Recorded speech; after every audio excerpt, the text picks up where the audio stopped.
So from my perspective, the intent of the day is not to lose the momentum. Okay. You know, and I'm really glad you're here. I'm excited. I think you two are as well. For sure. Of Yeah. moving on.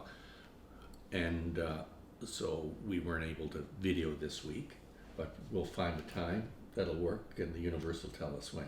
Mm-hmm. You And know. some of it can happen today, especially if you can do the chair dance. I We could could do even chair do some of the dance. readings. Yeah, if- we could do the Yeah. readings and the chair dance. Yeah. That covers, maybe 2/3 or. Yeah. Yeah. And then we can look at formalities at a different point. Yeah. Yeah. But I was blown away by your presentation. What was it, 17 years ago? How long Close. Oh, yeah. Are you filming this now? Yeah. was The it? date is 97 on maybe? Yeah. Well, the date is on the 96, I think, is what I read, Oh. if I can remember. It was published in 98, but it was earlier. But than we that would have did it. done it in 96. 1996. Yeah, And that would have been in Tennessee. Yeah, Yeah. Yeah. that was there. And then we did. And we were both in our doctoral program. That seems like that was years ago. Yeah, 1996 Bergamo Conference. And then we took it on the road and we did it in about 6 different places. Yeah, we did it in several schools, right? We did it at Van Tech Secondary. where Wow, I was wasn't teaching. aware of any Oh of yeah, that. we Yeah. did it at several places. Van Tech. We did it at a conference called Foundational Narratives Conference right. at UBC. The Narrative Inquiry Court. I think it was called Foundational Narratives. I think this work was out, and the type of work I was doing back then was all before the term arts-based research. and Yeah, narrative arts-based inquiry. research. We were doing it We long were doing before it the way names were. before arts-based Yeah, for sure. research. And that's why in the beginning years of arts-based research, it was so exciting and spectacular because there was no camps and there was no one like saying, oh, well, have you read that on artography? Have you read that on arts-informed learning? Have you read that on this and this? Because we were just so happy to do it in the academy, right? We were just Yeah. like, we're all here together Yeah. and we're going to do it. And there was a different tone. And I think you doing this work now is bringing that tone I'm hoping again. to. It's yeah. bringing that tone again because it's Yeah. bringing all those different pieces. And right? that sense of play. Exactly, sort of experimentation, free play, that we're not caged in by a lot of pre-made boundaries. Yeah. Right, right. And Donald, and I know he wouldn't mind me saying it, is where's the quality?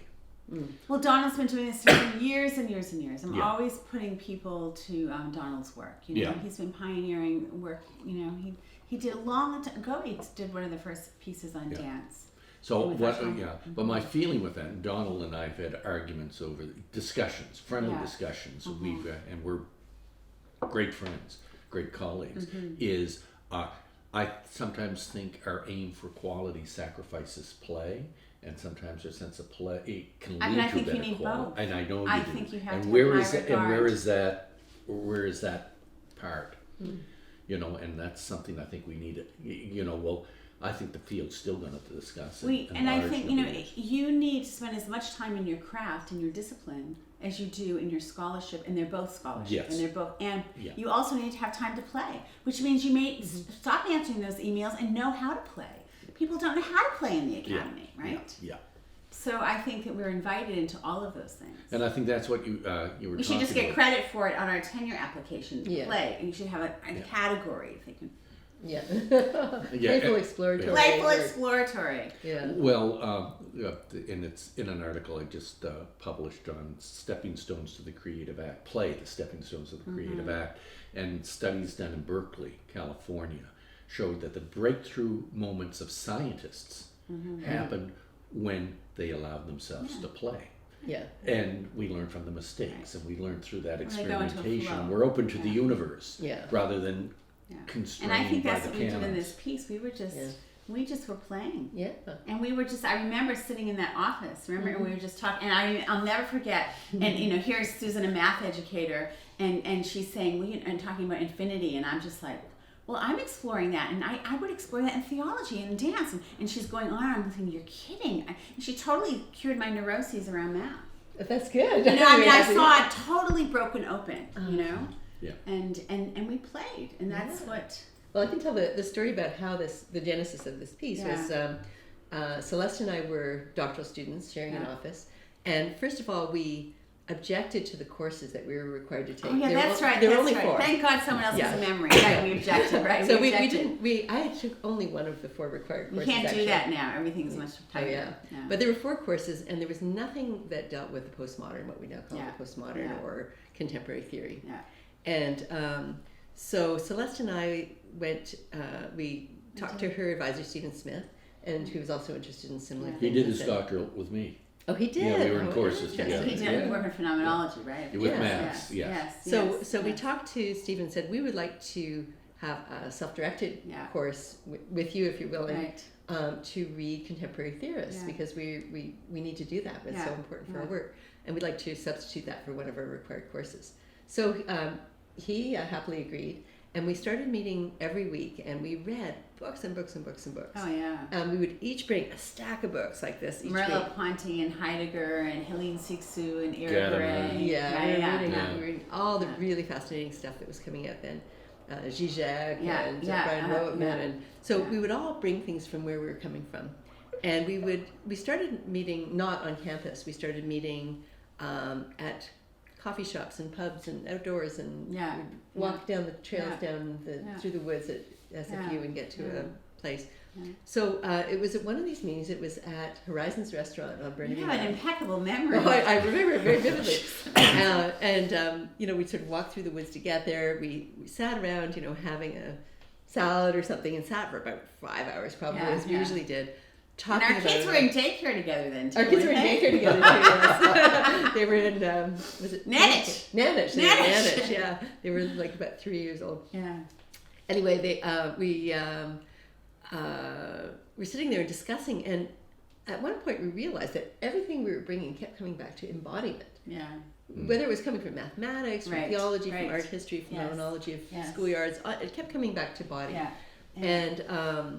And Celeste had also persuaded me to take lots of dance classes, which was a wonderful, wonderful thing. Is I could take them for free, once I paid my fees. I didn't take any math classes. Now that's still to come. So at one point, Celeste just turned around to me and said, "Susan, I challenge you to make a math dance I about did, infinity." yes, She said, yes. She said, "I challenge you. We can do this together." I said, "I accept your challenge." So that was, I took it seriously, and so yeah, did you. she took it very seriously. Yes. So we started to. I never work on challenged it. Jarofsky. Dare me, and I'll take up the dare. I know.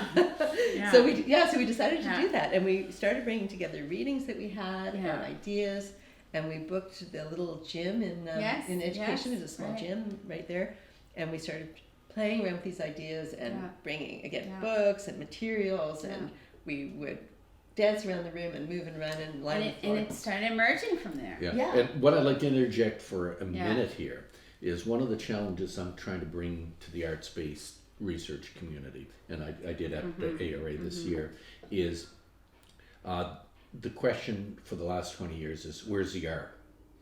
My question this year is, where's the inquiry?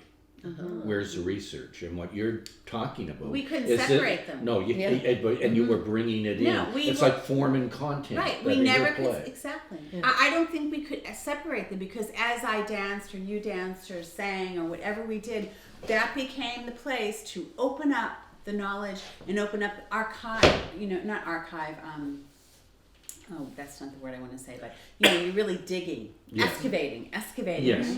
Yeah. And that became foundational, I think.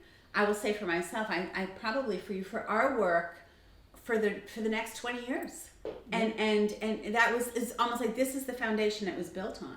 And that the connection of all of those things and not separating them. Yes, and what I'm finding Yeah. is some are the conversation has to be both, It has to be both. and I'm yes. finding some pieces that I'm seeing. There's no inquiry. Well, there isn't, and that's the very reason that I chose not to name what I do a methodology. Yes. And I mean, I have often many doctoral students or master's students trying to create a new methodology. Now there's about 7 or 10 of them just around movement. And because we want to name things. Some of that is good, but we want to name and label them. But as soon as you do that, you lose those liminal spaces, you lose those interstitial spaces, you lose sometimes you lose the place of unknowing and You, inquiry. you should have been at my session at ARAO. We called it what do we name the baby? Yeah. And we problematized Yes. the term arts-based research. Yes. Yeah. That was Yes. one of the panels. I mean, I'm teaching a doctoral class in a week in arts-based research, and part of me is, I'm struggling just even, I mean, and this problem happens. I mean, you think about school classes. Yeah. There's a process that people call worksheetizing things. Right. So when something, right.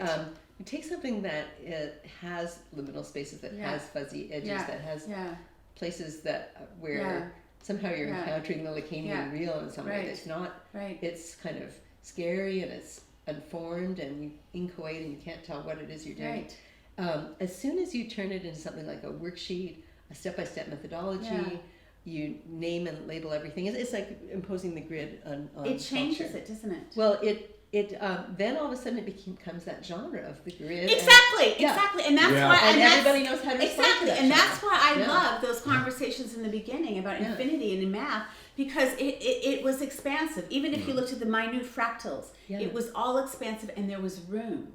So every time I get into another discipline or discourse, I think I have the room, and then they start it closes in the doors, and then I want to rebel again. Yeah. See, in my book, You know. and of course I've written a methodological book. Yeah, I know. But, We all talk. I know that. Yeah, But I call it a method, not the method, first yes, of all. right. But what I found is a number of people coming to performance had no performance vocabulary. So the intent of the book wasn't to shut down or to close it, but to give a certain a degree of possibilities as springboards. But you must see this. This was in my AERA presentation. You'll get a hoot. This is from Wayne's World. Okay. Oh, sorry, I'll start it again. Forget there were subtitles. Can I move that? Yes. Get it out of the way of the subtitles. 不過專人分類係好危險嘅。See high, kick a guard. Ding high, dick van patten. Yo, Sagan. Ha, awi, dado, saisun. Yeah.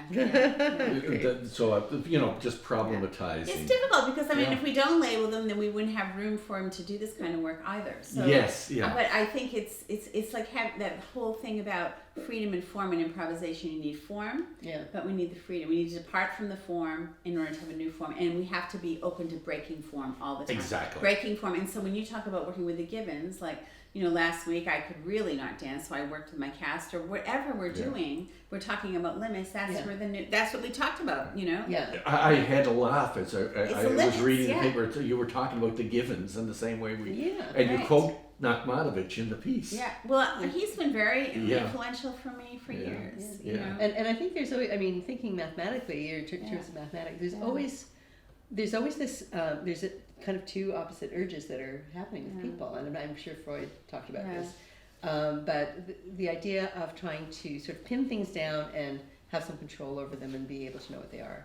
But as soon as you apply the grid and have every watertight box in the grid filled, there's a sense of despair because there's no more hope in the world. There's no more space to live. Right. You've closed down. You've pre-closed everything. Yeah.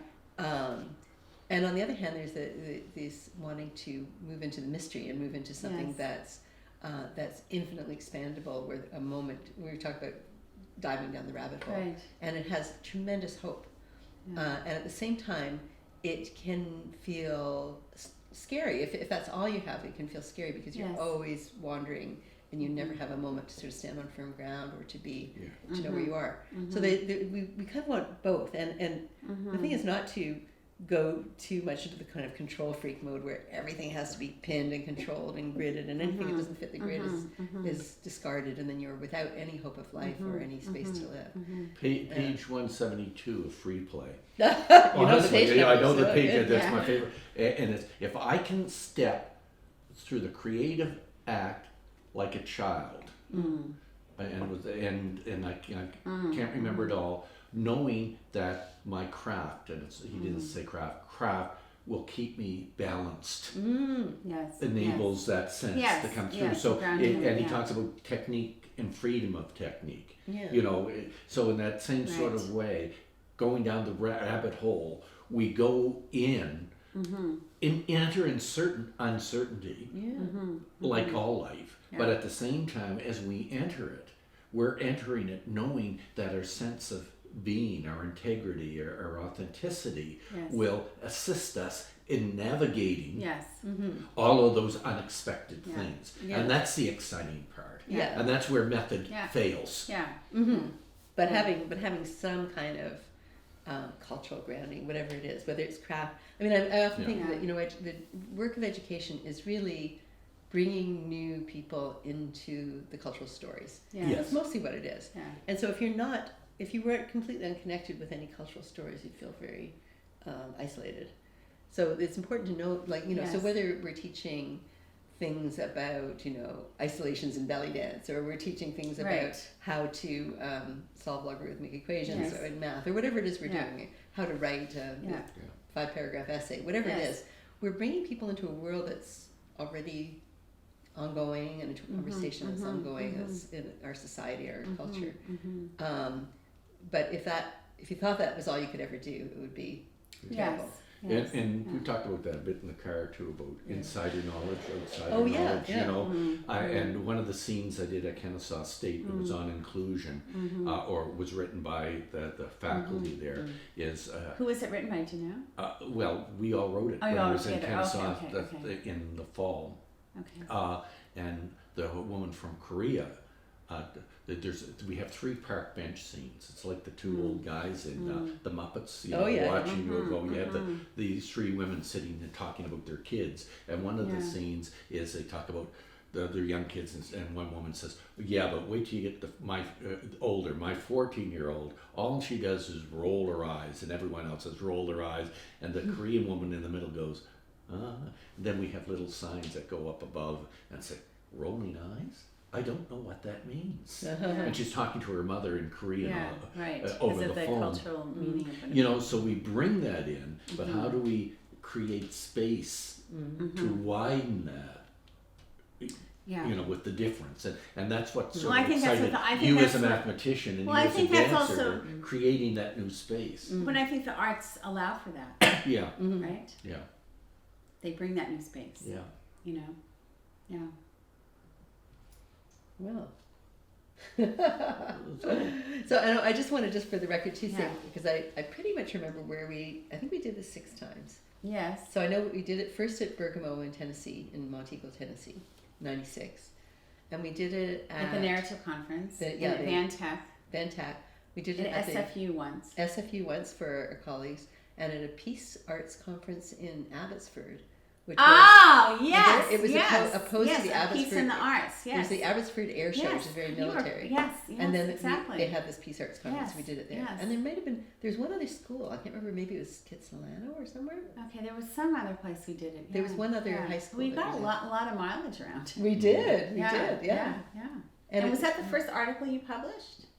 One of the first. I think it published was like most of one of the yeah. first articles we both published Yeah. in JCT, and I think and give it credit for JCT that they, and also this is my plug. This work came under curriculum theory and curriculum Yes. studies. Yes.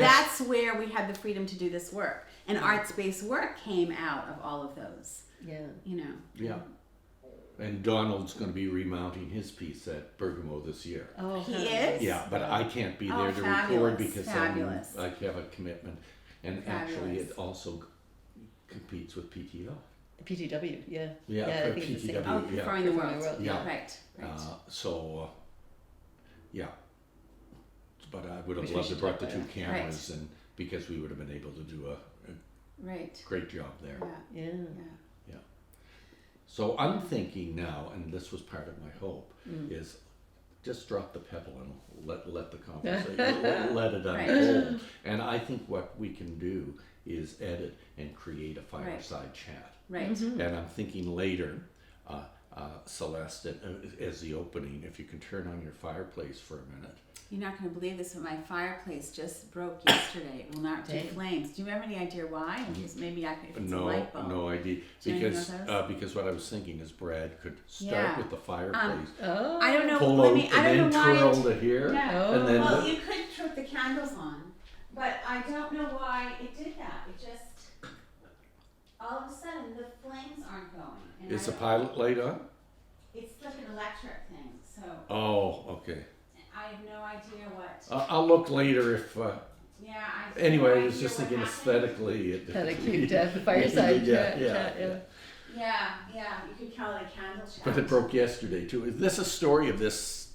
Yeah, I mean, it Yes, just this broke, couple and weeks, I've had yeah. it for 3. I know, so that's really bizarre. I know, Yeah. so Yeah, yeah, that's okay. We'll yeah. make So something you can have else a candle chat. Yeah. Well, one thing I would like to do is just kind of, we've got Yes, Yeah. let's It'd do be that. nice to read some of it. Yeah. and, Yeah, I think it'd be nice to read through some of it. Mm-hmm. I'd like to make one comment before we do, Mm-hmm. and I want to go back in time rather than here. Same as what Celeste said. I had a master's in psychology with statistics and intermediate statistics. Wow. And I understood the computation. In fact, it was taught to understand the mathematics, not to Not just to use it. understand the computation. Right. That's wonderful. Which was really, I think, innovative even for its time, but even now. But I can honestly say I never understood mathematics until I saw your presentation. Wow. And then I did a little bit more with Tom I Cairn. mean, that's yeah. And both That's together. a pretty big statement. I know. I mean, I Yeah. it was open to me in a way that I never understood it. Yeah. Yeah. And so you're talking about you creating it and understanding. I'm now talking about as an audience member. Yeah. I yes. said, wow, Yeah. and that's my Yeah. impetus. I've been quoting it for years. I know it's so funny, and we. You know, Yeah. and Yeah. to be able to Thank you. restage it because I want other people to experience. And it's gotten a lot of mileage because that work ended up some of this work went into that piece that Mary Beth Cansey and I did on movement as method, Yes. but then that got Right. anthologized into Patricia Levy's book. That's right. And that has been really helpful for a lot of people as a foundational piece. That's so nice. Yeah. So, yeah. And, Yes. and I mean, I have to say some math anecdotes that when I was in high school, math was my subject that I got the best marks in, but I didn't particularly like it for a while. I Yeah. loved literature, I loved drama, I loved Yeah, music, but yeah. I didn't really, Love it. yeah, I mean, I Yeah. got like 98 in math, and it's like, so what? Until I had a wonderful teacher, his name was Bill McVean. He was, I remember you talking about this. yeah, Yeah. and in his class, all of a sudden, mathematics became philosophy, Yes. art, Yeah. games, history, Yeah. people, Mhm. and he was a truly inspiring teacher. And at that point, I said, well, not only can I do this really Yeah. easily, but I really love it because Yeah. it has all these Yeah. other implications. Mm. And then that's why, so when I start thinking about infinity, I immediately think about Yes. Mr. McVean's class in grade Wow. 11 Wow. and thinking about what we learned about, we started exploring these Yeah. ideas back then. Yeah. And where was that at? In Hamilton, Ontario, Oh, okay. Westdale Secondary School. Yeah. Yeah. It's interesting how these significant pieces in your life carry you through for so many years. I mean, A looking long back, and I've time. often heard someone say that sometimes you stay on the same theme in a million different ways, but how it's beautiful to see those Yeah. threads, Yeah. right? And in Carl Lago's poem he read yesterday about Ring Around the Skull, or it's a Yes, you I know that. Yeah, it's a wonderful he piece. talks yeah. about I think it's that piece Yeah. where he talks about we only write the same paper over and over Yes, again. yes. But I think what we're doing is nuancing, Nuancing it, you know, and, right? and Yeah. that's the, Yeah. you know the Because bottom sometimes we write out of, well, this goes back into this piece, we write out of longing, we write out of absence, and then we spend the next 20 years living into what we're really deeply writing. yeah. You know, because we write from the place of not completely knowing that, but we're going there. And so then the living and the writing, Yeah. you know, they're a dance in and of themselves, right? Like I returned looking for things by Martin Buber, and of course Yes, I did yes. a search on my Yes. computer to find what I had. Yeah. And I found it was foundational to my doctoral Well, dissertation Martin yeah. that I forgot. Yeah. Well, You know, this and I- is all it connected came- to yeah. Martin Buber, the Yeah. other and I. Yeah, absolutely. Another little story is that a friend of our families, some friends of our families had a daughter who was about 10 years old at the time. And I was at my parents' place in Hamilton, and the parents of this girl came to me and said, listen, she really loved math up till now, but she's got a teacher who's making her very discouraged. Yeah, And she's ready to, fail math. yeah. Can you just talk to her? I said, well, absolutely. So we were sitting in the kitchen of my mom's house, and here, I'm just going to grab this apple and a knife. There's one more apple here. There's a knife in the knife. I could just use this kind of Yeah. here. So we were in a kitchen, a beautiful kitchen, kind of like this, and there was a big fruit bowl. And I said, so what is it about math that you don't like? And she said, we're just exercise after exercise doesn't mean anything, and my teacher gets mad at me. And I said, well, math is really about the world. It came out of the world, it goes back to the world, and that's why it's useful in the world. But it's really about beautiful things. I said, like, look at this apple, right? I said, how many seeds do you think this apple has? Or how many seed cases? No idea. Well, I'd studied Mandarin, and the name for delicious apple in Mandarin is Wu Dian Pingguo. I might have had the tones wrong there, but it means 5 bump apple, because there are bumps on the bottom of the apple, and on the delicious apple they're very prominent. But every apple's got 5 bumps. And so look at here. This is where the flower was, right? Yeah. And there were petals. Yeah. Where each of these were too. Yeah. And then, so let's try cutting it in this direction, because you rarely do cut it in this way. And then say, look at that beautiful 5-pointed star, that flower shape. And the aesthetic quality of that is so stunning. It's just beautiful. There it is, right inside an ordinary apple in a fruit bowl. They usually cut the other way, but it's cut this way. Yeah. And I said, and how many petals do you think were on that apple? Let's just take a look there, and let's look at an apple blossom. Yeah. And it's got 5 petals too, and say, why 5? What's the 5-ness of an apple? Well, it's interesting. Go on. Yeah, we got 5 fingers too. That's kind of 5 fingers, and we right? kept saying that this is how we count. We count with bodily 1, 2, 3, 4, 5. So the apple and our fingers and the blossom of the apple have a 5-ness about them, and then 5 is a number in the Fibonacci series. That's kind of interesting. You add the previous. But then you've just brought it into the whole world. Then you've made meaning. Then it pops it open, right? Yeah. So there's this whole thing, and there's the smell and the taste of that apple. It's a whole other performance piece starting beyond the span of the apple. but it's all this kind of stuff that makes it. And then I said, how many segments does an orange have? I have no idea. And I still haven't figured it out, because I don't think every orange is the same. But every apple is the same. And so I would be very interested in studying oranges and figuring out what's the range. Why? And have you ever seen Pablo Neruda's poetry about ode to the apple, ode to the tomato, ode to it's an absolute beautiful book of odes. And so it looks at ode to an encyclopedia, ode to a suit. It's just so it's just this sensuousness of the everyday, the beauty in them. It's right there in our hand. We don't know. Which is basically goes back to that piece we talked about. And Ellen Susu, who we were reading at the time, wrote that whole piece about that's orange. Right, about the orange. And I remember she said, I love that part. She says, the essence of tenderness is slowness. Slowness is the essence of tenderness. And so now that I'm slowed down because of an injury, that whole thing of savoring, like our relationship to savoring and how we savor, and slowness. So And interestingly, so can we find infinity in slowness? Yeah. And sometimes in fastness, like I just want to run. Like if you're 18 and you just want to run, right? Right. That's also wonderful too. But just that kind of being there, Should we go back and read some of this? And I just want to show you one other thing that fits in with this. But the infinity of that you talk about is the minuscule, when the pinch, as well as the infinity. And she talks about that in there, that it can be really minuscule or it can be really expansive. Yeah, infinite is large or infinite is infinitesimal. Yeah. Both are there. Okay. And interesting, Avra, who we talked about the apples and so on, went on to do a master's in mathematics at Dalhousie. Oh my gosh. And almost did a PhD in math. She was accepted for a PhD, but then she decided to do medicine instead. That's interesting. Yeah, that's very interesting. So it was a moment. I mean, I can't claim that I'm the one who made her do it, but it was a moment, it was a turning point for her where she was either going to drop it or pick it up. Yeah. And, it helped. It happened somehow. Yeah, so anyway, it's taken too long to load up. But one of the things I'm trying to play with in my own research now, and it's coming, that I find there's a lack of play in academic papers. And I think whoever reads an academic paper, that seems like an archaic thing to do. We always mess it up. I mean, I've never, And I want to show you this piece in my PowerPoint. There's an apple there, I see. Okay, yeah. And what I say, it's a false comparison. I say it's like comparing apples with oranges. Okay, there's a laugh there. Yeah. But that laugh comes from a cultural understanding of comparing apples and oranges. But also the laugh is I redefine Yes. apples Right. and oranges. Right.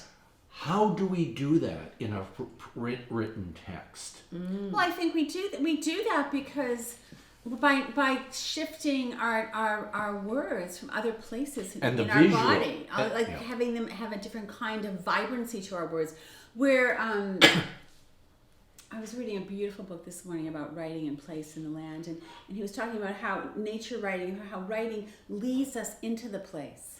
Yeah. And really leading us in a different way. And we have, Yeah. we can do it by writing because we shift how we write, and not just have the conventional I find colonized way of words. I'm going to get some more tea while you're sitting there. Yeah, thanks. I find my PowerPoint far more playful than my written text. Yeah. Because I can bring in the visual, and that adds another layer of media to it that it doesn't otherwise. But how do you publish that? And you bring your voice into it as well, right? Yeah, So exactly. Your voice and your improvised words. Yeah, and hence the project. Yeah. Yeah. I mean, there are many ways. I really think that, relying on printed on paper, Sorry. published words only articles is already obsolete, which doesn't mean it's over. It just means it's become an art form now, and it's no longer the Hegemony. it's not the waters in which we swim. It's not the default of our Yeah. culture. And the default of our culture is something more like, well, it's usually through the internet, maybe combined with live, Yeah. being in the actual place together. But it includes images and movement and voice and music and all kinds of things. So it seems to me very, or for example, I published in a journal called Gesture, which is all about gesture theory, and it's a printed on the page paper journal. Yeah. Now, it's very hard to show a gesture in a sketch. Yet, for one thing, most of the people who are doing this research aren't really good at sketching a picture of a person. Unless you have an amazing artist. Yeah, so you might be working with an artist Right. or some photographs. You put little arrows on, but it still doesn't give the sense of the speed, the acceleration, all those Exactly. things about the gesture. What does is just pull out your phone and take a video of it. Yes. And then you've got it. So why are these journals online linked to video, at the very least? Well, that's what the rationale for the shirk was. And it's Right, reuniting right. form and content. Right. And disseminating arts-based research in image, gesture, and Right. sound. Yeah. Something Yeah. along So those that's what lines. you're doing. Yeah. So good. Yeah. So yeah. And then I think that's where things are Yeah. going to be So- very shortly. So If I can make one last comment, we're going to have this recorded. Is Jacob Marino talks about theater spontaneity, and he said theater is a cult that worships the dead. It tries to bring back to life that which died the night before. Whoa, that's a very strong statement. Yeah, but in other words, a Broadway run, and of course he then went into psychodrama and Right. left that. But he would have newspaper theater where people would come to the theater every night, and people would read the headline, and Peter Lorre was in it, and a number of others, and they would improvise the stories of the day. right. And so I love this piece, but in no way am I trying to ask you to reenact it. Right. But to recreate in that sense is build upon that history, and Right. it may take us into some other new places too. Yeah, Yeah. Yeah. fantastic. Okay, Well, what would you like to? Well, I mean, start reading and I'd then be happy to start reading. then Well, I do mean, those stops when yeah. something I mean, hits I don't us. think we have to read the whole thing. Just a little bit. Sporadic reading maybe. Yeah. I mean, on the first page, I like the part that starts with dances and language. That's what I was going to Yeah. say. Do you want to read that bit, and I'll read the math part? Sure. And then we'll see. Dance is a language that explores boundaries as they relate to gesture, space, time, and the body in motion. As a dance that plays in the physical realm of boundaries, we capture glimpses of the inexpressible, of the place that is unknowable. The language of the body gives voice to the contents of both mathematicians and dancers. The tangible and concrete strands of mathematics and performance can explore the lived world and the transfinite through the physicality of lines drawn on paper or choreographed in space. Okay, I'll give a quick stop here. For sure. I'm thinking when we enact it now, and then we're going to have this now, is I know, and Donald talked about it, that people critiqued him for reading his lines. I think if we recorded the voice and had that coming through a speaker as you were still moving, Nice. might be an interesting way to stage it, Yeah. as opposed to you moving back and forth and reading the text. You know, Yeah, that you that might can be. play. It's just a Good idea. placeholder. You can play with it thought. in editing, for Yeah. sure. Yeah. Absolutely. All right, well, I'll do the voice bit for the next paragraph. Mathematics is often seen as disembodied, purely conceptual, the abstraction of an abstraction. Yet our mathematical intuitions and imaginations, starting from the elementary concepts of counting, must come from a physical place, from our embodied experience of the world we live in. Illustrating as a teacher. Woo, good teaching. Yeah. We have no way to understand the abstract other than through our bodies and our lives. We reach toward the infinite with the living and the finite, with limbs, torsos, hips, fingertips, and the rhythm of our breath. The other thing is that you could read and I could dance. That's a lovely idea. Yeah. Just take a passage and I'll just do it in the chair. That would be so wonderful. Okay. Want to do that now? Okay. Yeah. I'm just going to Which one would you think? What do you? let's do. I think both Both. of those are really nice. Those two paragraphs are very Okay. give an idea of where we're coming from. So, Brad, what I'm going to suggest is, do you want to do it in that chair or this chair? What? What? Which chair would you like to do? As long as it's a chair. What? Probably That one would probably give you more flexibility. this one. Yeah, Okay, and yeah. I'll move our cameras way back to the window. Let me see if I can do it in this chair. So you're gonna read that Uh, one? face the window. Face the window. Yeah, that because you're if not if we so shot that way, we'd get too Ah. much light on the Oh, camera. right. For the So camera. face this window. Let me see if this chair will work. I might need a. Brad, will we need to redo the white balance? No, I just don't close the iris. Okay. Do you want to get your wide shot moved over too? I wonder if I need a chair with Should a. I think have both. Hold of on them. for 1 second. I might need a different chair. Where are you, You're not filming this part, are you? Where are you Okay. reading from?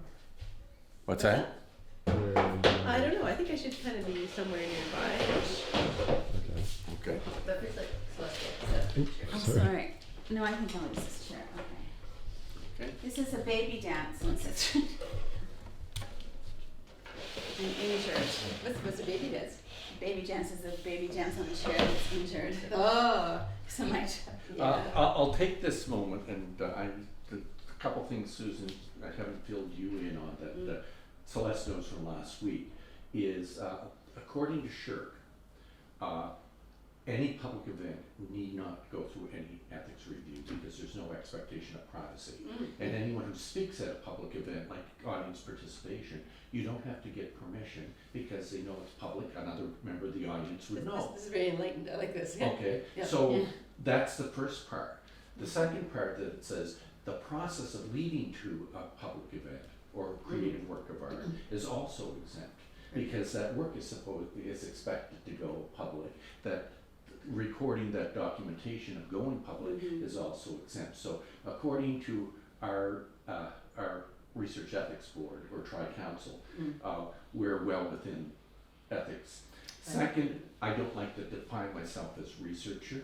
We are co-writers in different ways. Yeah. You know, so to go through all of that and get you to sign forms, etc., it creates a false dichotomy between us. But if you do need us to sign anything, I'm sure We don't happy need do to. that. Yeah. Okay, but so I'm saying why. So, yes, we're recording it all because in that little moment of choice of chairs, we could discuss for 5 minutes why you chose one chair or the other. And all of this is part of, not a methodology, but a sense of allowing people to see our decision making so when they go to make their own, that story Right. could reinform Right. or inform them to make a decision in a Right. different way. Right. So Yeah. it's all being recorded for that reason that I hope to, I plan to give you each of you Right. both of this. You could go through it and begin to analyze these pieces. Nice. It's not data Do you want to information. move anything here? Is that No, fine? I think that creates a texture, don't you, Brad, of the event? Yeah. Yeah. Okay. For the live stage one, of course, I like the black and the lights. Right. Okay. Okay. Okay, so now if I stand here, do you need to warm up and do stuff like that, or? Well, it would be good to warm up. Yeah, it's always a good But thing. which one are you gonna read? The I was dance? gonna You read the said dance. the one that we and, just read. The two, like you read what paragraph and I read a paragraph. Maybe I'll read both those paragraphs. Okay. Okay. Well, I would just Are you ready to go? Do you want me to be on camera or just voice?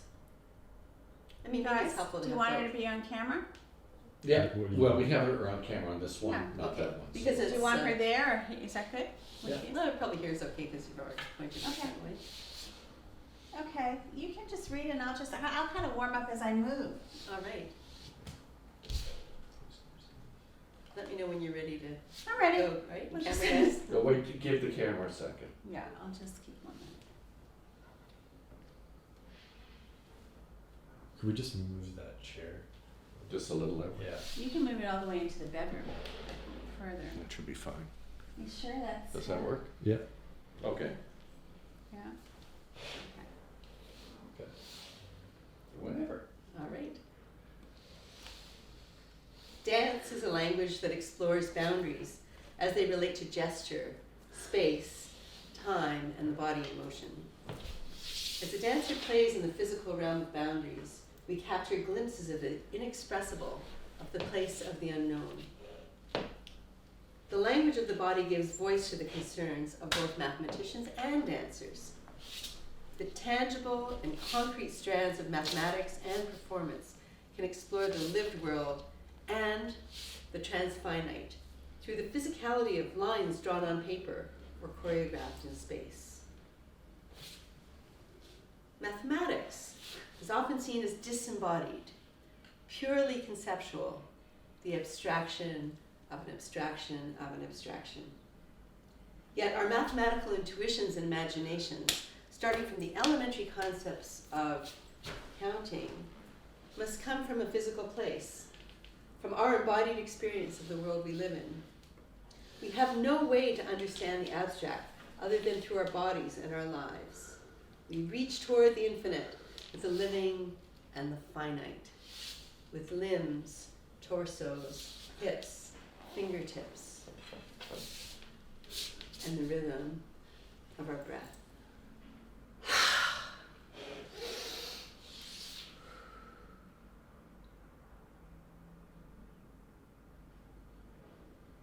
Okay.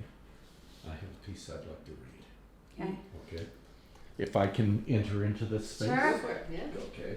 And it's right from your piece here again, because it's coming. It's at that near the beginning where you ask people to stop for a minute. Yes, the and warm take up their for own- the audience, yeah. Can you find it on your piece? Mhm. Oh, this is not. That's not the whole piece. My printer didn't want Here to it is, do here. it. Okay. Both of you interact Okay. in whatever way that. Oh, can we both do it? Yeah. Can we take? Okay. We can take the chair off. If I have Susan Okay. to lean on, I can use her as a instead of a chair. Taking the socks off. I can just move around her because I can hold her. Yeah, I'm happy to be the contact post here. Okay. Yeah, and I'm just going to read the warm-up piece Okay. Yeah. for now. Okay. Okay. Okay. Even as you read this journal, your body has a relationship to the page, to the text. Sitting, slouching, lying, or standing. The specificities of your posture, gestures, and breath allow you to enter the text with your eyes and mind. We would invite you at this point to take notice of the rhythms in your body. Place this journal down and take a huge yawn with your whole body.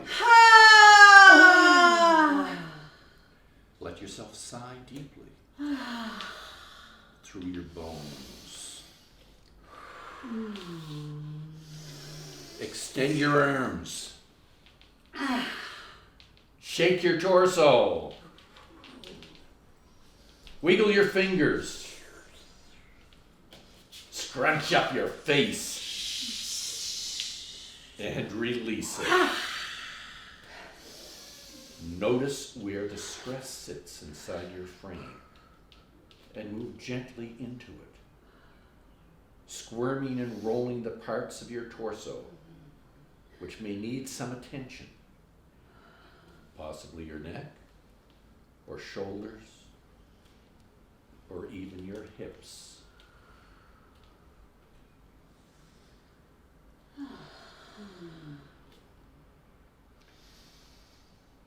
Even a few minutes spent paying attention to our bodies can bring us back to attention.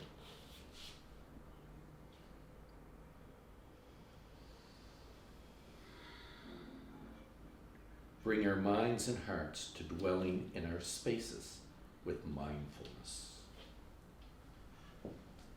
Watching, attending, reading, and listening invite us to attend with our whole bodies.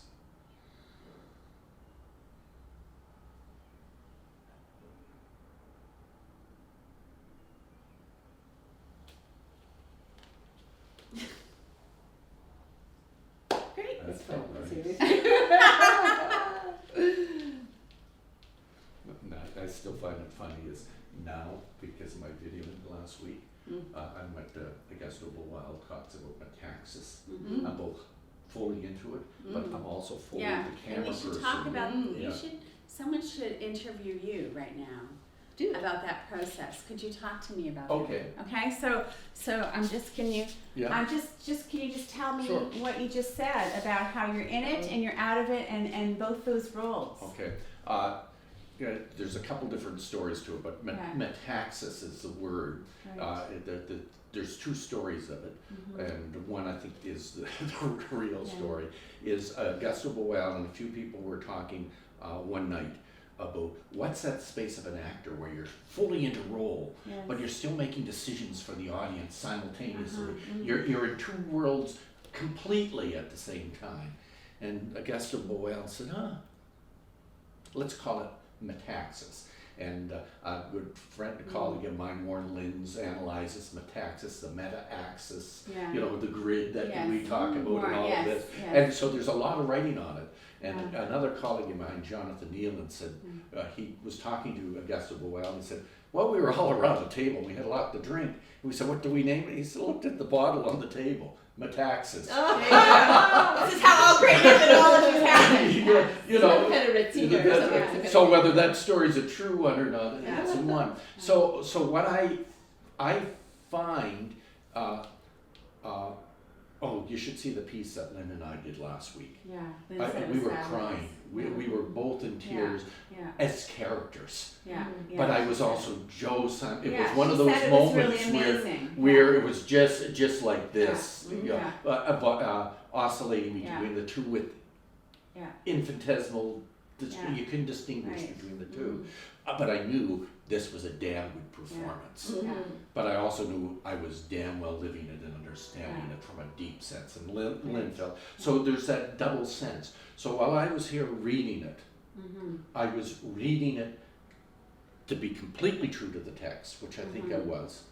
But I was also reading it knowing how it would look on the camera because I've been behind that lens at this, all last week. So I took a step this way at a particular point because I knew you were going to stretch. Right. Because I saw the next piece. So my decision was to move to allow that to happen. Yes. So I was very much aware of this. But it was also a decision of very much aware of here simultaneously. Yeah. Do you experience that? Oh, all the time. I think that's what I experience in writing. I'm in it, and then I have to look back at it because I have to see the reader is part of the process. Same thing in dancing. The audience is part. So I'm co-creating with the audience, even in an invisible way. Not all the time, but then I leave it, and I think that's part of the artist. And I think that's when you talk about craft, where the craft comes in. And because in some ways it's like the editor, but it's like the editor has clarity, but you just bring the editor in when you really want to. You don't let the editor bully you. Because if you do, then the creative process is not going to fly and you're not going to dream. And it's not going to go to places where you never went. It sounds like Star Trek, but So you have to, it's always this interplay. Because I also have to be reminded that the audience is going to be there at some point. Yeah. Maybe not in the beginning when I'm creating, but at some point I'm going to go into that stage. Yeah. But I think because we wear many hats, that's the whole process. My educator, we talk about that, educator, researcher, scholar, artist, mother, father, lover, you know, whatever. We're all connected. We're not unconnected. Yes. We're always interconnected, all of those things. And that authenticity is when we find that zone. Yes, where and the all authenticity is going, yeah. and to create practices in our life every day or weekly that allow us to get into that zone. And so that practice then becomes the research as well. So for me, it's walking, and that may not, what are you doing walk, but that is the zone for me. Yeah. So how do we practice the zone? It may look like we're wasting time, but actually what we're really doing is we're cultivating this place that we know has so much generativity, a way of being. Yeah. And a contemplative to use yeah. And I find it really interesting too that sometimes it's in stepping a half a step out of our ordinary identity into role that this can happen. And I love how you said half. Yeah, it's not, you're not out of yourself, you're in a little bit. Well, So when you create role, you're in a role, and I've done this in mathematical dramas. Yeah. So this is another thing. Well, come to Lyon at the end of July. We're going to be doing a mathematical drama. oh, nice. But it's the one that I worked on with Lynn Fowles many years ago, and I've staged several times. Wow. But called, I think it's called Secrets. So it's about secrets as part of mathematics. But if you can be in a role, just let's wait till it finishes and we can No. further. Nakmanovich now calls that the Buddha spell. Oh. Like a minute of silence. So let's do it. Okay, all right. As a film editor, I would say, well, let's just wait till the ring is finished. But in a role, you can have real emotions in not quite exactly you. As I think David Booth called it, real frogs in imaginary gardens. And so you can feel the emotions, you can feel adrenaline rush, and you can feel the physical manifestations, you can be at the verge of tears or laughing. The emotions are absolutely real and absolutely from your own life. Yeah. And yet in that role, you are slightly out of your inner imaginative realm where you can be somehow more fully yourself too. That's such an interesting thing. And there's always that adversity, Bakhtin calls adversity, where you're thinking, some part of you is interested in how this is going to be taken up by other people. Yeah. Imagined or real. Right. And yet at the same time, you're in that moment and you are weeping and falling to the floor, you're laughing, or you're pushing somebody, or you're bullying them, or whatever is going on. So in this mathematical drama, without giving the whole story, part of it, people are in caves, which are very hot, uncomfortable, dark, and crowded. And these are people who are, say, future math teachers, secondary math teachers, just finished a math degree. They're in these uncomfortable caves, on their knees, on the floor, under a table, say 8 people under a table, with one tiny stub of a pencil, a tea-light candle in a jar, the only thing you can see by, and some kind of mathematical problem written on a slip of paper. The story is one where they're trying to help liberation forces in their country to liberate their country from dictatorship. And they're working on these mathematical problems without calculators, without paper and pencil, without light, without a comfortable ergonomic desk. And they work very hard, and then as soon as they finish one, they say, give me another, okay, we're ready. They're whispering because the police might be about to find them. And afterwards, when we debrief, we say, so how was it working on these mathematical problems in this space? And they say, it was so important that we solved those problems because the whole country was depending on us.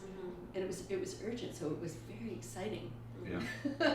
They were doing problems that could be in a textbook. Yeah.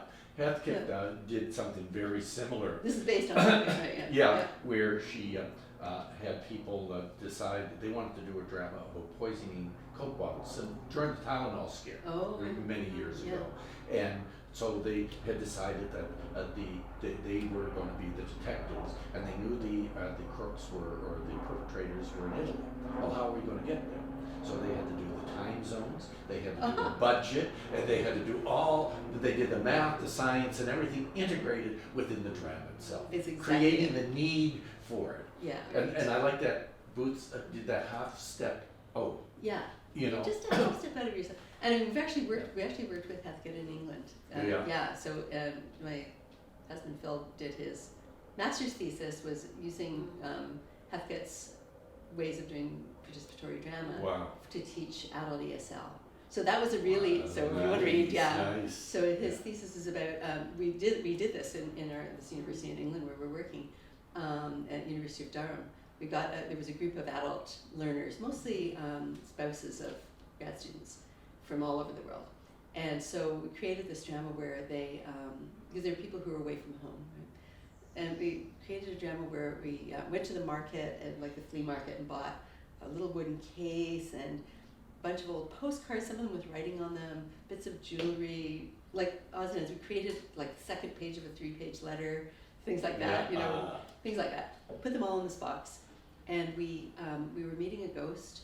We were learning about the ghost's life. We were writing letters to the ghost. We were asking the ghost questions and sending the ghost on his way. And it was all about home and about being away from home.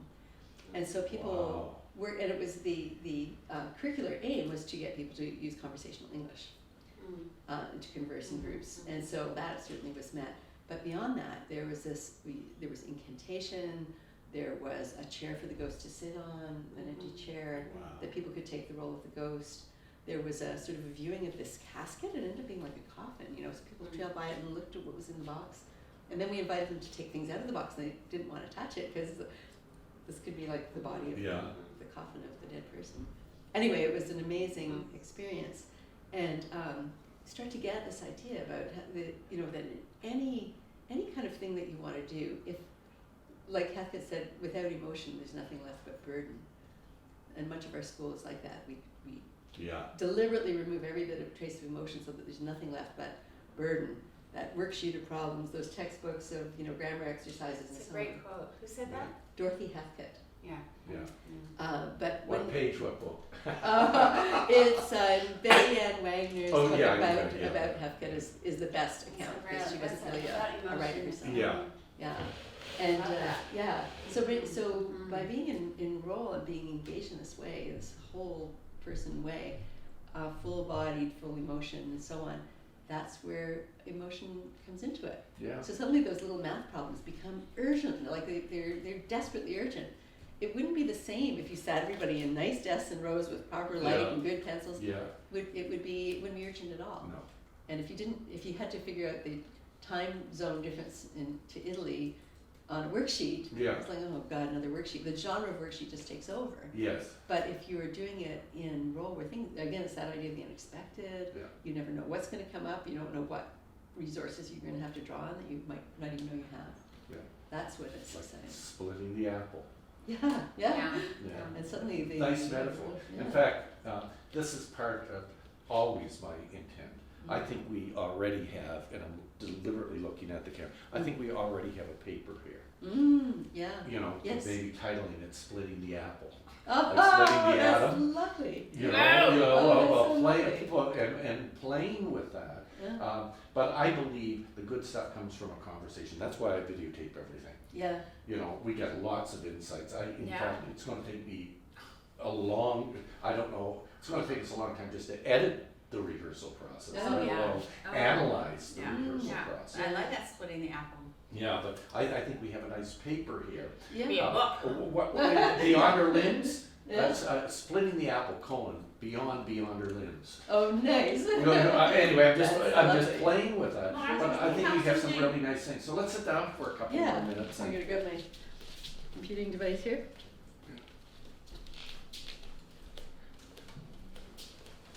I also have an idea with Lynn and Graham on our rehearsal from last week because we hit some really magic moments there.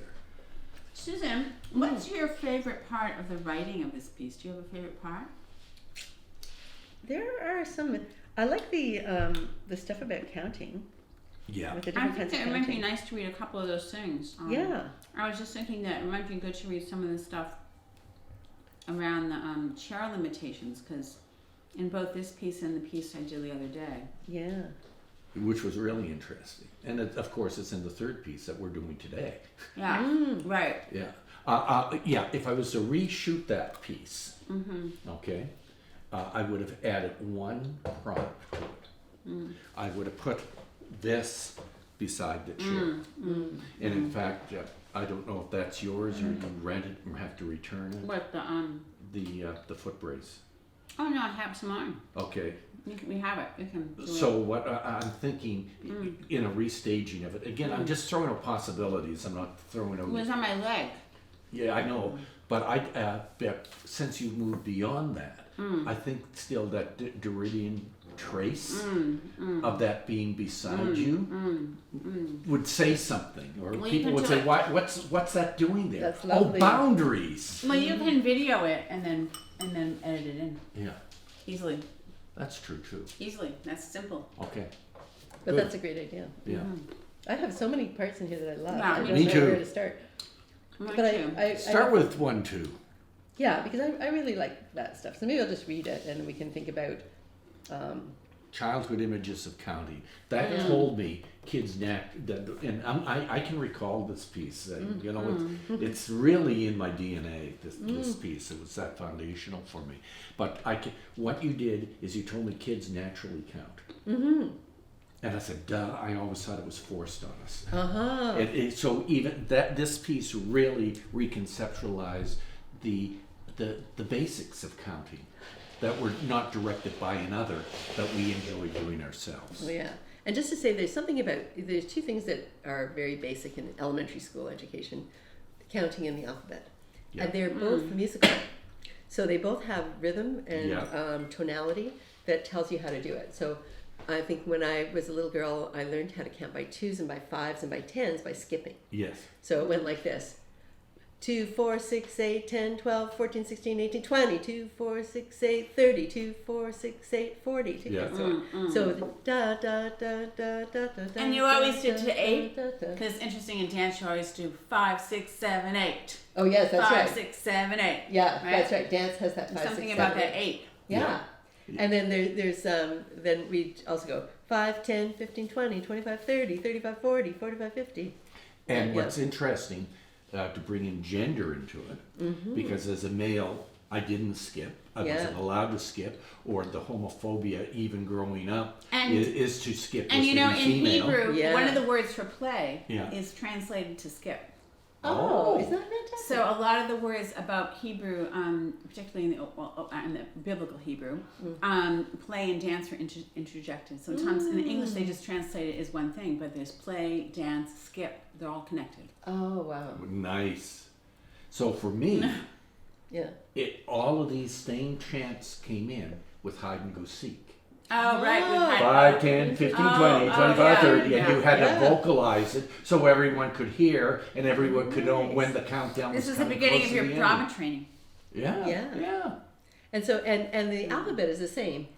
A B C D E F G H I J K L M N O P Q R S T U V W X Y Z. Yeah. Je sais épeler et compter. Dites-moi ce que vous en pensez. But it's without that tune, it's very hard to remember if you have to go A, B. Yeah, it's the musicality of it, the rhythm. Yeah. Yeah. So a lot of this is about rhythm and it's Rhythm, about movement, yeah. like skipping, throwing a ball against the wall. I remember all those chants. There was one that we put a ball in the end of a lady's Oh, stocking. right, yeah. Yeah, Yes, I remember remember that one? that, You put your back against the wall and you do, I should probably actually do it, but maybe do it outdoors. Yeah. Yeah. How did it go? Oh dear. It was about good day, sir. How are you?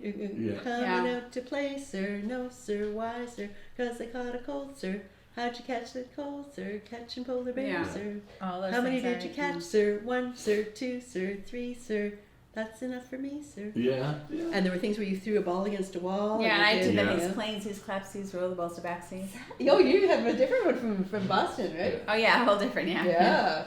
The Boston version, we have plainsies, clapsies, rollerballs. Ordinary stillsies. Brooklyn, yeah. Anyway. Toxies and lapsies. Yeah. So What was also with that, I just lost it because I was thinking of your Brooklyn accent and how Yeah. you and Ann got into it Yeah. last week. Yeah, I took a folklore course during my undergraduate degree, and we're also bringing in. There's a folklore aspect to all of this, Sure. Yeah. very much. Yeah. Yeah. And then these kinds of things are also rituals. Religious rituals are the same. So Yeah. maybe I'll read this bit. Yeah, Okay, let's, It's all about yeah, that. because you have it all in here. Yeah, Yeah. you're going to childhood images of counting number. Yes. Yeah. The origins of numbers in our own lives. At the beginning, when we start saying 1, 2, 3, 4, 5, it's an incantation, a ritual. It doesn't mean anything at the beginning. Or conversely, it means far too much. Historically, counting was incantation used in decimating an army, in counting out to find a sacrificial victim. At times, numbers invoke fear. None of us wants to be counted out. Counting can also engender movement. Dancers count out their steps. Nice. 5, 6, 7, 8. Numbers begin in our lives as repetitive rhythms, melodies, and gestures. In our first counting, we learn to say and dance the old rhymes. 1, 2, buckle my shoe. 3, 4, shut the door. 5, 6, pick up sticks. 7, 8, lay them straight. 9, 10, a big fat hen. Counting on fingers. I never figured out why the hen was in there. Yeah. I was always confused as a kid, though. Other than it had to rhyme. Oh, the big Or fat something, hen. yeah. It's all No. just for the rhyme. Anything for a rhyme. Yeah. But there's not 10 hens, are there? There's No. 7. There's sticks. There's 3, 4 shut the door. I don't know. I don't know what that is, but yeah, counting on fingers, and different cultures do it differently too. Oh yes. Yeah. Do you count the fingers that are down or the fingers that are up? I got 6. the ones that are up. Yeah, and so on. No, 1, 2, 2, 3, 4. Maybe. 2, Or 2. 1, 2, 3, 4. Oh, I put them down and then I count them up. Yeah, in some cultures you count 1, 2, 3, 4, 5. When you do 4 hash marks and 1 across, that's this. It's exactly this. When you're doing tallies. Okay, a Roman walks into a bar. These were A who? some joke. These were jokes that said only intellectuals will get. I Oh, yeah. disagree. But a Roman walks into a bar and says, "I'll have 5 beer." Right. Yeah, right. Symbolism right. is taken for tally. Yeah, exactly. So counting on fingers, counting on toes. Do you know how many knuckles are on your fingers? Touch them and count them. 1, 2, 3, 4, 5, 6, 7, 8. 9, And we did a lot in this Yeah. performance. We Yeah. did that Yeah. out We loud. counted a lot them, of yeah. time. My friend's mother learned to know the number of days in a month from her knuckles. The ones that were up were 31, and the ones that were the space in between were less than 31, could be 28 or 30. January, February, March, April, May, June, July, another up one, August, September, October, The months November, and December. years are written on our body. They are. So here's the calendar. Yeah. 30 days hath September, April, June, and November. All the rest of 31, except for February. Once in 4. February then has 1 day more. I didn't know that last bit. There must be something about 28 in there too that I've forgotten. Yeah. Do you, let's see. One old woman tells how her mother would tie a string to the appropriate knuckle when she was a girl to remind her when her menstrual period would start. That's our bodies in our bodies. Children's games. Slapping fingers, slapping toes, hopping on the pavement, counting. 1, 2, 3, limbs and arms. Count out the rhymes of the games of our childhood. Numbers birth us back to our beginnings. 28 days of a menstrual cycle. 5, 10, 20, 30 hours of labor. 50 years till menopause. The groans of our bodies dance us into the numbers of time. This show. We're in a different spot now. We're now past menopause. Yeah, we're past the 50. Beyond menopause. Yeah, Change the there's title still of this. much excitement in life. The audience and performers. Oh, this we don't need to Yeah. read. No. Who stole the cookies from the cookie jar? Was it you, number 1? No, not me, number 1. Yes, you. I'm just doing that from memory. That couldn't be. Couldn't be. Then who? Who? Number 2. Not Yeah. me. Yeah. Yes, not you. Couldn't be. Then Yeah, you. yeah. Someone stole the cookies from the cookie jar. There will be consequences for that person. This is a serious offense. Yet no one will admit to the crime. How shall we know who shall receive punishment? Ina, dina, dina, das, catalawina, wina, was. Spit, spot, must be done. Twiddlem, twaddlem, 21. You shall be punished for the crime. And this is how people are counted out in a ritual way. Skipping rhymes. To go back to this, There was a scene that was done last week as well, and it reminds me of this one. Is when you were up, the two of you were up there moving, etc. It reminded me of the Scottish play. Don't forget, I'm not allowed to say the name of it. The Witches, the opening. When the hurly-burly's done, when the battle's lost and won. When shall we three meet again? And thunder, lightning, order, and rain. rain. Yes, exactly. Yeah, but there is that sense of chant, Yes. you know, in the yeah, ritual. chant And I saw the three witches, you know, Ah. when the two of you were playing there. Yeah. And there are 3 witches, 3 graces, the 3 fates, Yes. and so on. So often these are the ones who, I mean, 3 fates were, I can't remember Clotho, I can't remember the 3 of them. One who spins the thread of life, one who weaves it, one who cuts it off. Ah, So it's always about the infinity within the finite of our lives too. yeah. Yeah. And this witchiness, so. And you know, I think that it's interesting Yeah. because this was a way I would never think about exploring infinity and the finite. So Susan, you know, And it's always, I mean, brought that into me, and I was exploring it in very different ways. But it was the fascination how one really worked off the other, and it was so different. yeah. And there's always something about our bodies because our bodies have a certain scale. So if you start, and we did something with Zeno's paradox in this Right, case where yes. you go, Zeno's paradox is that an Right. arrow can never reach its That's right. mark because at some point it's halfway, Yeah. and at some point it's half Right, and a half, right, and and half then and a half and a half. and you're always going to You're go always further. subdividing. Yes, right. So how could it ever reach Yeah. the mark, although we know Right. it does? yeah, So there's something about the scale, like if we're trying to reenact that, our feet are a certain size. We can only make a certain tininess of step, and at a certain point we're going to not be able to make it any tinier, and we're going to more or less reach our Yeah. goal. And everything in our lives has a scale and has a finite nature to it. right. Yeah. And yet we can somehow work with the idea of infinities, very strange infinities, different sized Yeah, infinities, yeah. you know, infinitesimals and infinitely large and so on. So somehow our being can take this on. Well, I think our being also takes it on from that place that we don't even, the ineffable, that we don't even understand it. And I think that's where the dance, Yeah, I didn't understand. I just had to dance it, but I Yeah. didn't understand it. yeah, But in dancing it, I understood it. yeah, So it became an inquiry. That's where it became yeah, very. And it's that thing about beyond. I mean, our limbs will only go so far. And we say it was huge. It was like that. Like little kids say that. It was like that. Like yeah. more than I can even do with my arms. Okay, I just had a major aha moment. Second one today, Brett. Was one I They're realized. counting them now. First, I realized, and I'll show you this one, and then I'll get to the other one. For years, I wondered why the heels of my shoes, and I don't walk on my heels, wore faster than the rest. I figured it out today. I drive so much.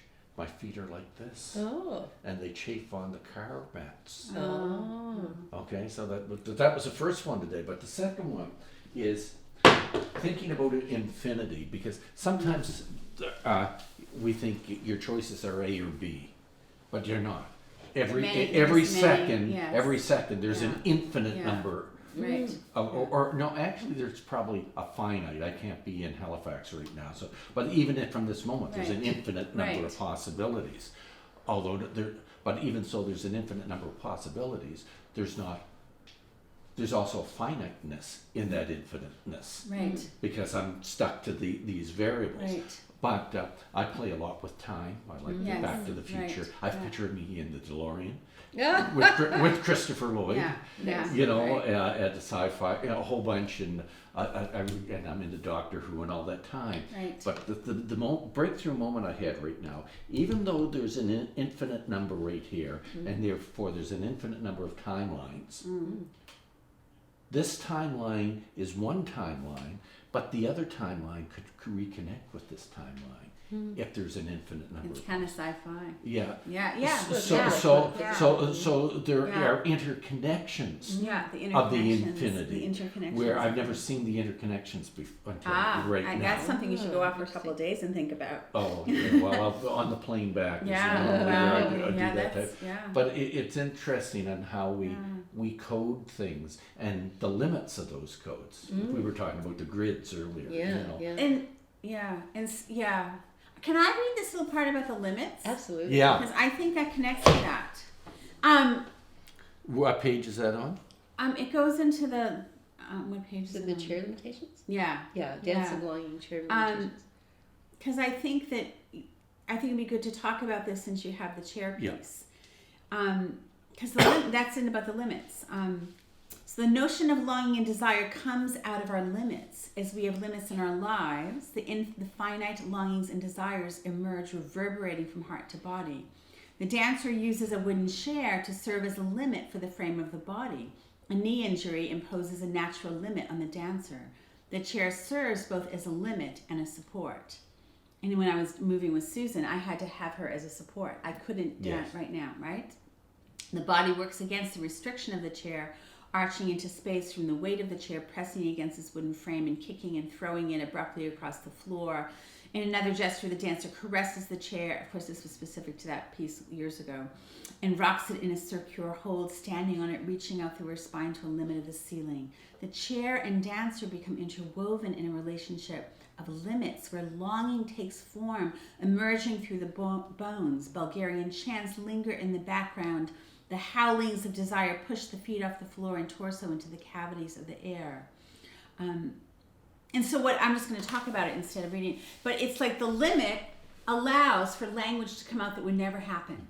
So normally I would have a lot more ability, but because of the chair, that limit creates perhaps a new language, A new set of possibilities. a new set of possibilities, because we're in some ways we all we continue to do the same movements, all of us, whatever they're like this, whether Yeah, this, that's- or in dance where you could have your tricks, Yeah. but it creates it's like a cauldron. It's like the alchemy for improvisation, right? Yeah. It's like the fire for where the new can happen.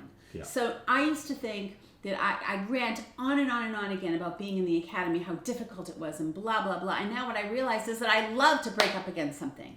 I Yeah. love to shift form. I love subversion. I love transgression. And that's actually where all these amazing things happen. So as soon as arts-based research gets like mainstream, then I'm like, okay, we have to go somewhere else because now it's become mainstream, because where is the newness? So it's like keeping the life in a relationship, keeping the life in our relationships. And I'm just having an aha moment just as we speak. It's keeping the conversation going. Yeah. You see, we forget to just sit down and have the conversation. Yeah. See, And that's what the work is so beautiful that you're doing, because it allows us to be in it again in a fresh way. Yeah. Right? I use the metaphor: keep the balloons in the air. That Keep the party balloons. game. That and Yeah. I am very much aware that in our academy there are people I can converse with, and there's debaters, Interesting. and the debaters shut down. You know, and It shuts the process down. It's I bifurcating. don't everything. want to debate. You know, everything I say is tentative, and when you bounce against what I say, Yeah. I learned from that. Yeah. You know, that's that sense But of that's a way of being in the academy, an Yeah. argumentative way, and it's actually become infused into certain paradigms of qualitative and quantitative research that we argue, yeah, and we do that, and it shuts down the wonder. yeah. I got a rejection a couple days ago, Yeah. and I don't mind saying it, and it's a journal, a guest issue that Anne is one of the editors of. Oh, that's hilarious. And I really like it when a piece is Yeah. rejected by someone I know. Yeah. It wasn't rejected Yeah. necessarily by her, Yeah. but the committee. yeah. But at the same time, there's one level, you know, is the integrity that friendship can move beyond Right, these things, right, the collegiality. right, yeah. But the more important thing from this that came back is they said it was too descriptive. I would take exception to that. Maybe that's how they want that Yeah. issue to be. Yeah. But I think a lot of people fail to see in the script, in the dance, the theory that underpins it, which requires a different type of reading. Yeah, different way. Yes, exactly. You know, Yeah. but right now it's too descriptive. But maybe that's also its strong point. that's my Maybe the very thing they criticize is actually its brilliance. Yes. So I I always think that when someone criticizes me for certain thing, is that really do I take it in? Yes, but is that the brilliance of it? But it's not conforming to another way, you know. And that, Speaking of another way, I'm conscious of time. Do you want me to put, I know you guys are going to be bang, bang, bang. I have a pot of pasta. Do you want me to heat it up while you're sitting Bread? here? Do you need something for the road, like the that next would be thing? great. Absolutely. Okay, so I'm just going to heat it up while you're sitting Our here. Yeah. bread has two hollow legs. Yeah, just I raised 3 boys. Yeah, that's right. So, and, you know, you have a But little but bit this and is then- exceeding my expectations. I Oh, don't know this about is your fantastic. two, but Oh, I'm so pleased. Yeah. And I just want to keep doing it. yeah. There's another piece I'd like to read, maybe while Celeste is cooking. I could just read this little bit from Zhuangzi. I love to cook to your voice. Oh, that's so nice. Let's Wow. vocalize to your cooking.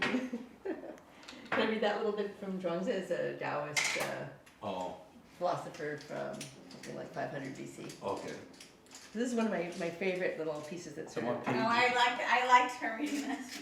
It's, what page is it? No, forget it. 42, I guess. What I found, and this is an aside, but not an aside, it's part of the process. There were a few moments is when I think Celeste was reading, or you were reading, when you were reading, Celeste and I were reading here, rather than listening. Yeah, sometimes it's nice to hear Sometimes, the voice. and that's one of the things I find, I like PowerPoints, I think they can add things, but they also negate things, is when someone's talking, people are reading the text and not listening. Yeah. They actually can be a distraction, so I'm gonna listen, I'm not gonna Yeah, read along. yeah, okay, good, yeah. Okay, this is, I almost know this by heart because it's something that's been a kind of a touchstone for me through the years. And it's about, I like it because it's about turning society upside down, so it has a social message. It also is about finding those moments, those kind of through the rabbit hole moments where suddenly space expands. So it's about cookding, a cook. Yeah. A cook is not a high-level person in society. And it's about this cook cutting up an ox, which is a messy process of living and non-living beings and so on. And here's the story. Cook Ding used the same knife for cutting up thousands of oxen without ever having to sharpen the blade. Cook Ding says, "When I first began cutting up oxen, all I could see was the ox itself. After 3 years, I no longer saw the whole ox. And now I go at it by spirit and I don't look with my eyes.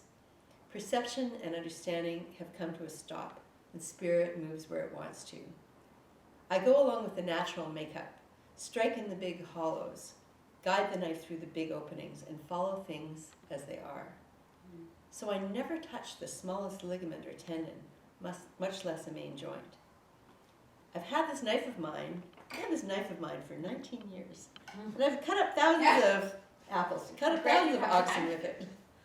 And yet the blade is as good as if it had just come from the grindstone. There are spaces between the joints. And the blade of the knife has really no thickness. If you insert what has no thickness into such spaces, then there's plenty of room, more than enough room for the blade to play around in." And Zhuangzi says, "I've listened to Cook Ding and I've learned the secret of preserving life." It's all about play Yeah. and space and letting intuition guide you after experience. Yeah. The experience is there. Yeah. The kind of crude, beginnings are there. And then moving into it and into it and into it until you no longer have to look with your eyes. And let spirit guide you. Yeah. And there's plenty of room for play. And the quote that I use from Pirates of the Caribbean, I actually quote it in my book, and it follows what Celeste is saying as well, is, he says, well, those are the pirates' rules. And he says, nah, they're more like guidelines. Exactly. Yeah. But listening to the moment, and I come back and I'm using the auditory, but the perceiving the moment and allowing the moment to tell you what's next. Now, Yeah, for me, exactly. you were on the periphery when I was reading, but as on the periphery, I could see you responding to each other. You were responding maybe better than listening and seeing, because responding is multisensory. We're seeing just as eyes are listening, says just there. So you were responding to each other, and I was responding to you, and you were responding to me. And I think that's the depth of good improvisation. And we can fix certain moments if we want to maintain the integrity, but also it can destroy the integrity by fixing those moments. You know, so where do we keep that, not being a cult that worships the dead, Yeah. but having a degree of polish? And I think that comes from a different type of rehearsal. Like Vicky, I don't mean. Kelly. Vicky Kelly, every time she does it, it's different. She has a certain texture being, but she responds to those givens. You know, how do we teach that? Well, I think when we teach it, because you can, sorry. We certainly can't. One of the ways you have to teach that is that you have to do improvisation as a practice. Yes. So I mean, for me, as an improvisational mover and dancer and performer, if I'm not practicing improvisation on an ongoing basis, I can't just immediately just go in there improv. Yes. So it's seeing it as actually a practice, like a prep, like you play the scales, you improv on an ongoing basis. You know, I get bored with the same thing, so I have to improv some of it, otherwise I would be bored. And therefore you have the life of it. But see, I think Vicky, I guess I'm speaking for her, but because she comes from an indigenous ways of knowing, that's part of the tradition.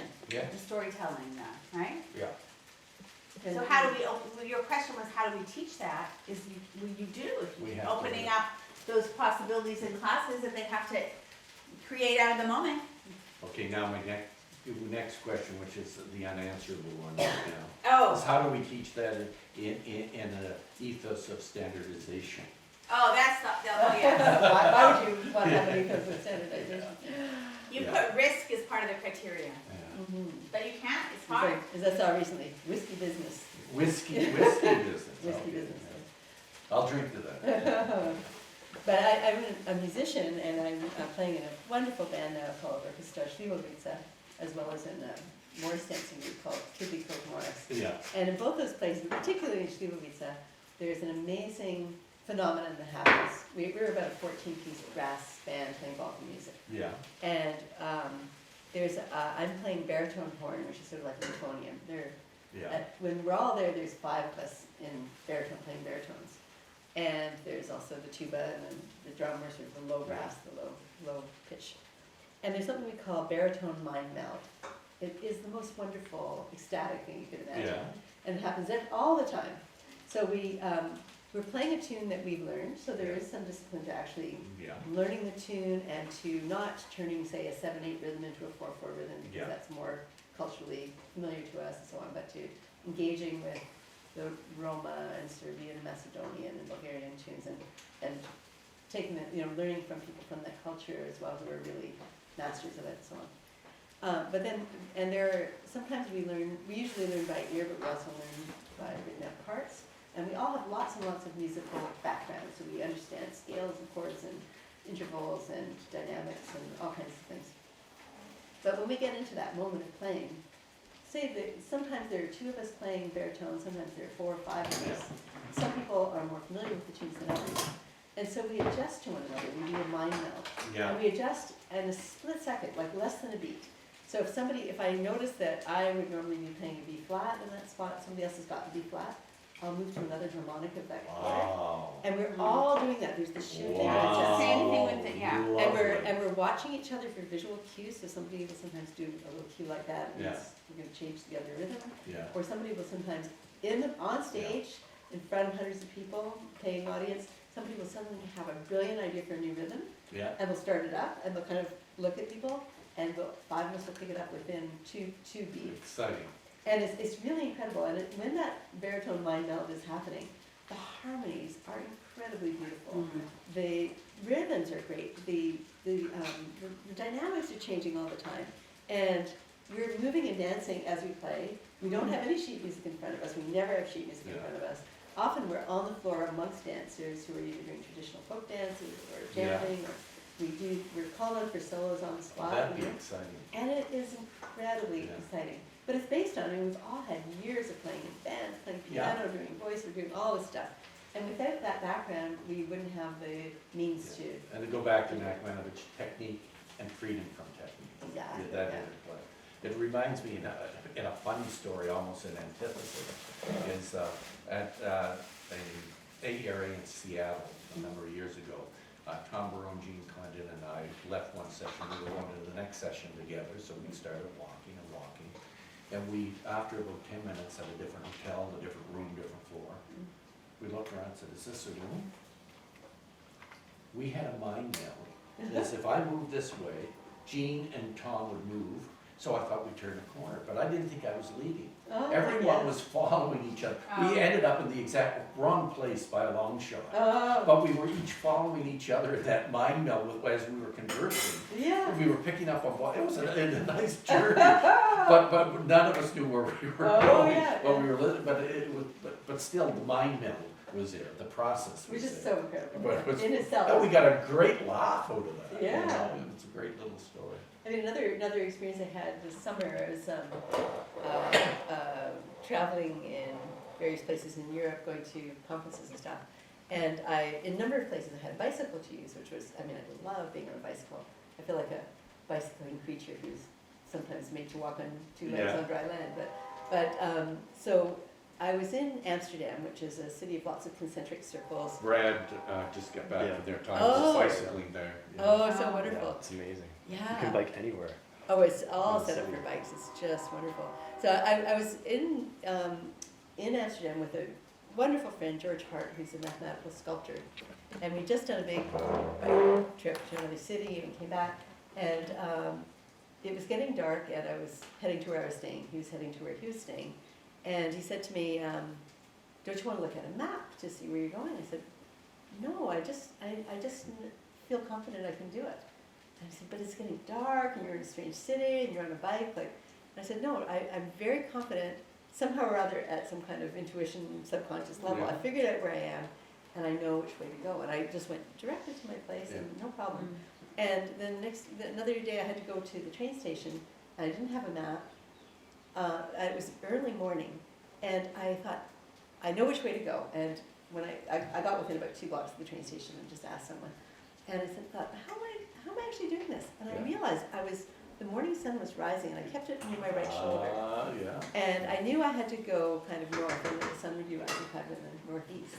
And so I just kept the sun on my right shoulder, that heat of the sun on my face, and I couldn't go wrong. Yeah. I couldn't go wrong. So there's these things that we do. We know more than we think we do. Yeah, we know more than we're conscious of Yeah. knowing. And sometimes you can bring a little bit of it to consciousness and kind of go, oh, okay, well that's a method that I didn't even know I was using. In the Tao of Pooh, they're lost, completely lost, and Eeyore's worrying, and finally, who says, they say, "Why aren't you worried?" He says, "Well, I know there's a honey pot waiting for me, and when it calls me strong enough, I'll go hot five home." That's lovely. You know, I'm gonna give you some food while you're sitting here. Yeah, that's Thank you, great. Thank you. I don't know if you want this on camera or not, but Well, I think we'll get that real Just- gem if we turn the camera off. Yeah. So Is that okay? Oh, great. this is And Brad just leaves the